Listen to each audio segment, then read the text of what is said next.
Try mo yung parang Pringles ng Dali. Masarap din, lalo na yung kulay green. Uy, mukhang masarap yan ah. Hindi ko alam kung nakatikim na ako niyan, pero sige, bili tayo. Wait, let's go! Masarap to ah. Bili nga rin tayo. Pringles. Saan yun? Saan yung Pringles? May nahanap ko na. Ito ba? Ayan. Yung tatak na is Chipsy. Parang wala sila nung green. Yellow and red lang. Kaya itong dalawa na lang. Isang original flavor tsaka isang cheese flavor. Okay, nakauwi na ako and unfortunately, wala yung kulay green. Nga lang yung nabili ko, yung color yellow and yung kulay red na ito nga yung original and ito yung cheese flavor. Sayang wala yung green kasi sa Pringles, ang pinaka-favorite kong flavor doon ay yung sour and cream and so sayang, hindi ayun yung nabili natin pero ayun, ito na lang yung titikman natin. So sige, simulan muna natin sa wala masyadong lasa, dito muna tayo sa original. So by the way, gawa pala ito ng ayan, Chipsy and ito yata yung mga chicherya nila. I'm not sure if gawang Pilipinas ba to or ibang bansa pero ayun, tikman na natin. Mabango din ah. By the way, I'm not sure if ginaya ba nila yung Pringles or whatsoever kasi parehas na sila nalagay na pahaba, pabilog, tapos ganyan, di ba? Tapos parehas pa na itsura ng mismong chicherya. So, who knows kung ginaya ba nila? Ginaya ba nila? Ito na nga yung red original flavor ng Chipsy and tikman natin.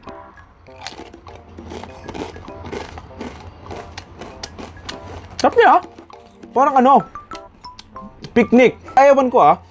Meron siyang parang lasang ano, skyflakes, alam mo yun? Sarap siya, hindi siya nakakaumay. So nga, wala din naman siya masyadong lasa. Halos kalasa din niya yung original ng Pringles and okay din, masarap. Siguro ito yung mga chicheryang pang ano pang matanda. Something talaga sa lasa niya, na para ka lang kumakain ng crackers eh. Sarap. Okay, next na tayo.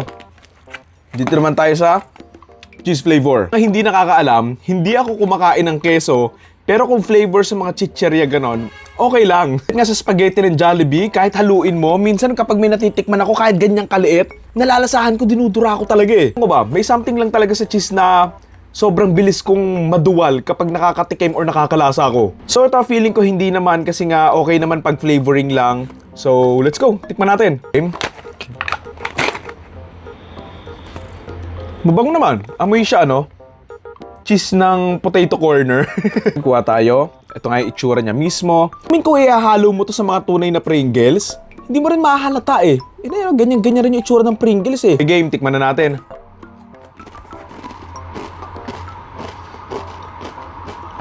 Okay lang. Sarap naman. Medyo malapit lang yung lasa niya sa piatos na cheese din.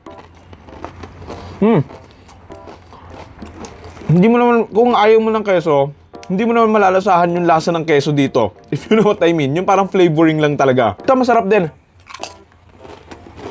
Hindi rin masyado matapang yung lasa na madaling makaumay. Kumbaga, masarap din talaga siya kainin ng tuloy-tuloy. Siguro at least, dalawahang kain lang to. Ubus na to eh. Oo, kasi sa Pringles, yung sour and cream lang yung paborito ko. The rest, okay lang.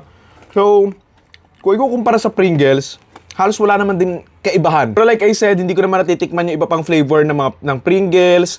So, unless malasahan ko yung kulay green, dun ko malalaman kung ano yung mas masarap. Pero compare dito sa red and sa yellow, masarap siya. Kayang-kaya niyang sumabay sa Pringles. And, hindi ko sure kung magkano to eh. Pero ayun, parang mura lang din naman. Kumbaga kung ihahalo mo tong Chipsy tsaka Pringles sa isang bowl, wala. May hirapan ka ma-identify. Kasi, hindi talaga nagkakalayo ng lasa. And, like I said, parehas naman masarap. And, eto, hindi rin talaga siya nakakaumay. So, masarap siyang ngata-ngatain. Sarap. Yan, sa Chipsy, original and cheese flavor. Lulunok. Sa green, tignan pa natin. Pero kasi dito sa malapit sa amin, wala eh. Pero yan, sarap nito. Gusto ko pa to sa ano. Hindi, joke lang. Hindi ko yun yung piatos kasi favorite ko yun eh. Yun lang. Thank you. Comment pa kayo kung may gusto pa kayong tikman ko sa Dali or whatsoever na convenience store. Yun lang. Thank you. Lah, sunog.